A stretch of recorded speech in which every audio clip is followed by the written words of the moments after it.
Please like and comment. It helps us grow. So, at the start of this episode, Yoon Seop and Kwang Woo were seen walking inside an apartment while continuing their conversation. Kwang Woo brought up the earlier call, noting how the person had hung up immediately after hearing it was from UIKB. Yoon Seop confirmed this, and Kwang Woo reasoned that someone with such acting skills would naturally understand his own worth, especially with experienced senior actors likely guiding him. Yoon Seop acknowledged this as simple human nature, adding that in most places CEOs or directors would make direct contact, whereas a manager reaching out might seem suspicious. Kwang Woo remained unconvinced, but Yoon Seop continued, suggesting that another agency had likely already approached the actor. Even though it had been a closed audition, it was still for a major network broadcast, and with judges mostly from the production company, rumors about a monster talent must have already spread widely. Hearing this, Kwang Woo questioned whether Dale Entertainment had made the first move. Yoon Seop responded that otherwise, there was no reason a rookie would feel offended by a call from a YKB manager. Kwang Woo found the situation absurd,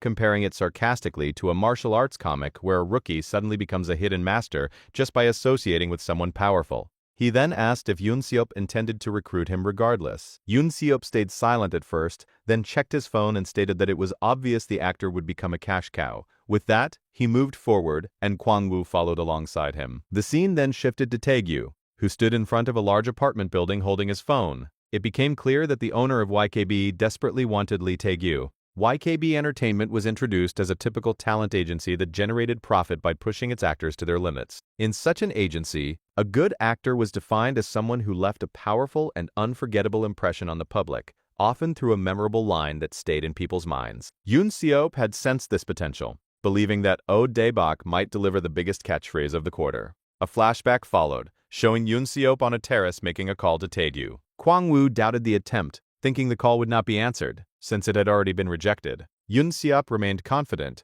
believing that hanging up did not mean disinterest, but rather that someone of higher status needed to reach out. As he made the call, Yoon Seop introduced himself and proposed a direct meeting. The offer was framed as a simple 30-minute conversation in the agency's conference room. But it came with a condition. Driven by desperation to secure the meeting, Yoon Seop offered Taegyu 1 million won as travel expenses. Hearing this, Taegyu dropped his phone in shock, unable to believe such a large offer was being made just for a meeting. It became an offer he could not refuse. Returning to the present, Taegyu stood in front of the building, recalling the moment. He remembered his uncle's words about the entertainment industry being a jungle, where management was not optional but necessary for survival. For someone like him who had only focused on training, the meaning was still unclear. But he knew he needed it now. Without further hesitation, he entered the building. As he walked in, Taegyu reflected on what an agency could provide, from managing his schedule to handling transportation, allowing him to focus entirely on acting. He realized he needed support that would let him do only what he wanted to do. Approaching the receptionist, he introduced himself as someone with an appointment with the CEO. After giving his name, he was handed a visitor's pass and directed to the small conference room on the 4th floor. Taegyu followed the instructions and entered the elevator. While going up, he observed that the 8-story building was larger than expected. He felt optimistic, noting the relaxed atmosphere among employees. He recalled that as long as the contract was solid, the agency was considered good. Stepping out of the elevator, Taegyu gathered his courage before entering the CEO's room. Inside, Kwang Woo asked Yoon Seop again about Taegyu's background. Yoon Seop described him as having 0 experience, being unemployed and holding only a high school diploma. Kwang Woo was shocked, questioning how someone like that could act so well and wondering if he came from a wealthy family or had received secret private training. While they continued talking, Taegyu stood outside the door secretly listening. He could hardly believe they were discussing him. Yoon Seop went on to explain that Taegyu had no connections to theater troupes, acting academies, film departments, or drama clubs, and that he lived alone in a studio apartment. Kwang Woo then concluded that Taegyu must be the type whose entire life revolved around acting. Yoon Seop agreed with a smile and expressed his desire to have him. The narration reflected on the difference between those who have and those who do not. Those who have tend to look down at what they possess, while those who lack look up at what they are missing. Yoon Seop belonged to the latter. Alongside his longtime friend Kwang Woo, who was like a brother, he had built YKB from nothing. Even after achieving social and economic success, he still carried a hunger to reach the very top of the industry. That burning desire was so intense that even an observer could feel it, leaving a deeply imprinted impression. Kwang Woo then remarked that they should not push too hard or trap Taegyu with a cheap contract like opportunistic thugs. As soon as he finished speaking, Taegyu entered the room and greeted them. Yoon Seop was visibly pleased to see him and introduced himself. Followed by Kwang Woo, Taegyu understood their strategy clearly. They intended to overwhelm him by pairing a top-tier actor known for his physique with a CEO reputed to be cunning, using this dynamic to dominate the inexperienced rookie and secure him quickly. Kwang-woo politely gestured for Taegyu to sit. As Taegyu stood there, he reflected on the situation. After being offered 1 million won so casually, and being invited into such a private meeting, it must feel surreal from their perspective. Even though they had called him because they wanted him, he realized they believed he would not want to miss this opportunity. Before sitting down, Taegyu stated that he wanted to ask a question. Yoon Se-up allowed it. As Taegyu began speaking, his expression gradually changed and he paused briefly. Kwang-woo noticed the shift in his demeanor and became surprised. Then, with a bold expression, Taegyu continued, addressing the timing of the meeting, pointing out that it was happening right before the script reading, when his value would be at its lowest, implying that they might be attempting to secure him cheaply. Taegyu pushed the door fully open and stepped into the room. Kwang-woo was stunned on seeing him, unable to believe how real Taegyu's expression felt, as if Yoon Se-up's aura was emanating from within him. Hyung set aside all questions and gestured for Taegyu to sit. Taegyu spoke about the upcoming script reading not being far off, mentioning that it was a public broadcast weekend drama where many agencies' representatives would be present,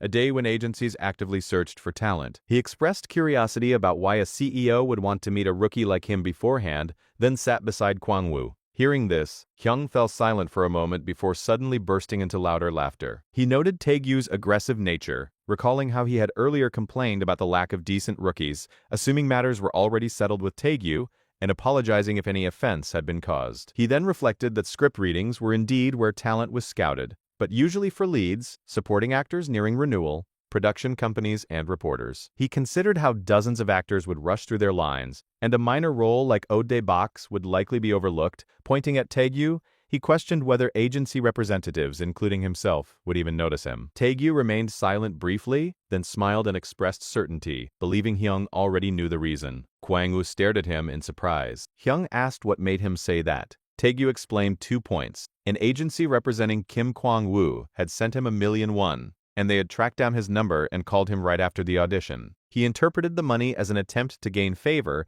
and the call as a move to outpace other agencies, concluding that the only reason for such actions was his profitability. Hyung asked if Taegyu was claiming to be better than the leads and supporting actors at the reading. Taegyu responded that he would not be there without confidence. Hyung did not react outwardly, but observed him internally, recognizing an overflowing confidence that did not match a typical rookie. He sensed ambition and greed surging through Taegyu, finding the feeling familiar, almost like looking into a mirror, and decided to see how far he would go. After thinking this through, Hyung remarked that calling oneself profitable was excessive and that he had only been curious due to good rumors. Taegyu clarified that he had come expecting any offer except the lowest. He added that he would accept any commercial offered and would work in films as long as the director was not pretentious or unnecessarily dragging things out. He showed no interest in playing the mysterious celebrity game, stating he would present his terms first and walk away if they could not agree. As the conversation continued longer than expected, Taegyu internally recognized it as the process of Yoon Se-up's intuition becoming reality. He realized that certainty about the CEO seeing himself in him was turning into curiosity. Despite Taegyu's rude attitude, the CEO could not silence him. A veteran actor who had left early also concluded that Tail Entertainment must have contacted Taegyu first and felt there was no place for him in the discussion, though he believed they would cross paths again. The scene shifted smoothly to Kwang-woo working out in a gym, muttering to himself that he should probably get Taegyu to train physically. At the same time, Hyung understood that Taegyu wanted to observe how the company operated and questioned him about skipping the trainee period, signing only for 6 months, and even requesting his own team and vehicle. Taegyu agreed and added the condition that the contract be signed before the script reading. Hearing the confirmation, Hyung no longer focused on the rest of the statement, as the agreement itself was what he needed. However, his nature pushed him to question further, asking why he should trust Taegyu and inquiring about Dale's offer. Taegyu appeared confused. Hyung clarified that contracts were not just about listing demands, but about relationships requiring emotional exchange. Yet all he felt from Taegyu was ambition. He questioned whether Taegyu was truly comfortable with such boldness, pointing at him. Taegyu,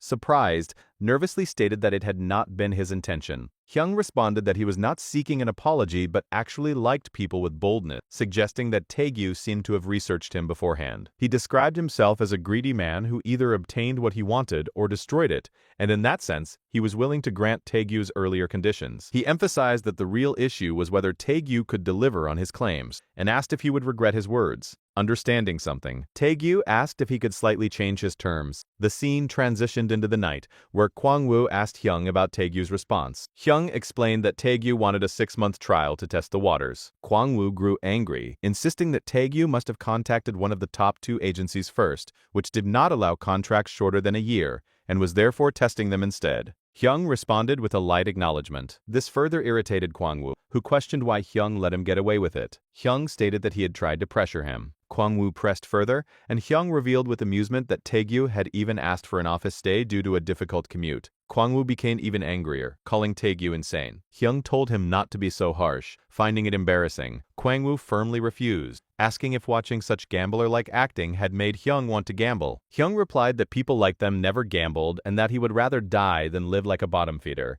He viewed Taegyu as someone pushed to the brink who had grabbed acting to change his fate, concluding that this was simply an investment. The narrative then moved to Taegyu arriving at his new apartment. As he entered the room, he was visibly surprised, taken aback by how large and impressive the space was. In the next scene, Uncle and Taegyu are seen traveling in a car on the day of the script reading. Uncle appears visibly angry, and Taegyu notices his expression. With a slightly trembling voice, Taegyu asks whether he is angry, but Uncle initially denies it. Taegyu begins explaining that he could not help it, mentioning that they had offered $1 million just for travel expenses. But before he can finish, Uncle bursts out in anger, insisting that Taegyu should have gone with him, and scolding him harshly. Taegyu tells Uncle to focus on driving, and Uncle complies, returning his attention to the road. While driving, Uncle starts asking multiple questions about Hyung's behavior and tells Taegyu to bring the contract later so he can examine what kind of tricks might have been involved. Seeing how much Uncle cares, Taegyu thanks him. However, in his mind,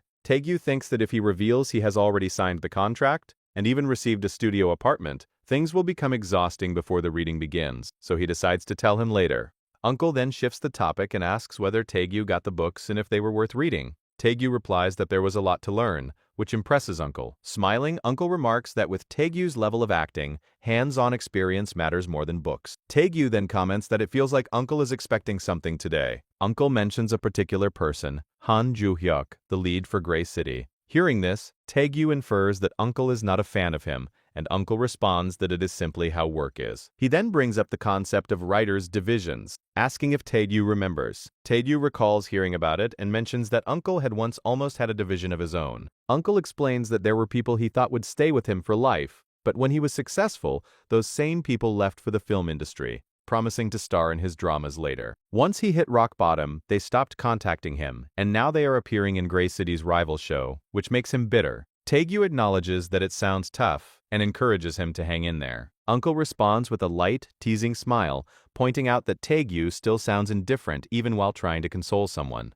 Taegyu admits it has become a habit. Uncle says he likes that about him, explaining that since Taegyu has real skill, that indifferent attitude comes across as a serious image. He even mentions wanting to build his division with people like Taegyu. The narration then explains the concept of the writers' division in the drama industry. Star writers with many successful works form divisions named after them, gaining influence that allows them to cast actors repeatedly. These actors, in turn, climb the ladder of success by appearing in those works. However, the process is not as smooth as it sounds, and very few writers have experienced its harsh reality as deeply as Kwak In-ho. This likely explains why he feels a sense of trust toward the indifferent young actor beside him, someone who focuses solely on acting without flattery. Taegyu is described as a blank canvas, a natural talent with no interest beyond acting. Taegyu notices Uncle staring at him and asks if there is something on his face. Uncle simply responds that they have arrived and tells him to get out. As they continue their conversation, they reach their destination. Standing in front of the elevator, Uncle asks if Taegyu is nervous. Taegyu says he is not,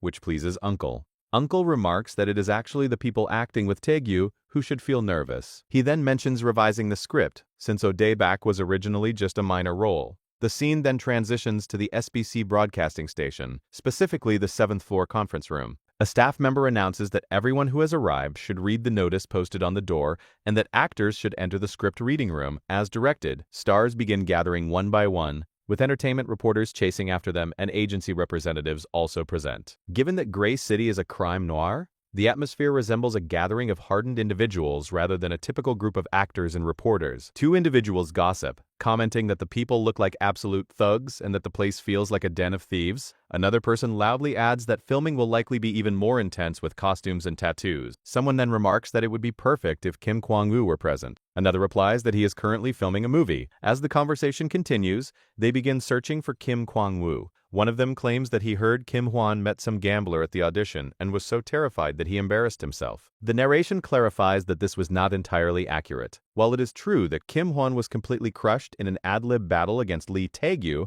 rumors about him losing control or running away in tears were exaggerated and spread despite the production team's attempt to suppress the truth. In fact, the effort to hide it only caused the rumors to spread more dramatically, turning them into something uncontrollable through reporters. At that moment, another individual arrives and tells the gossiping men to step aside. The arrival of the lead actor, Han Joo-hyuk, immediately silences them. The two greet him, commenting on how long it has been and praising his increasingly handsome appearance while asking for his secret. Joo-hyuk responds coldly, pointing out that they are the same as ever, talking carelessly without thinking, and admits he had worried they might have changed. He then sarcastically questions whether he should deny rumors about losing his fortune at Kangwon Land or being involved with a CEO's wife, shocking the two men. He reveals that he learned lip reading for a role 2 years ago and could clearly see who was gossiping from afar. The two are left speechless, unable to believe what they are hearing. Joo-hyuk continues with a sharp attitude, criticizing them for remembering and spreading rumors while failing to remember his roles. He advises them to stick to the facts, at the very least, for the day. The two men, now visibly shaken, apologize sincerely. Before leaving,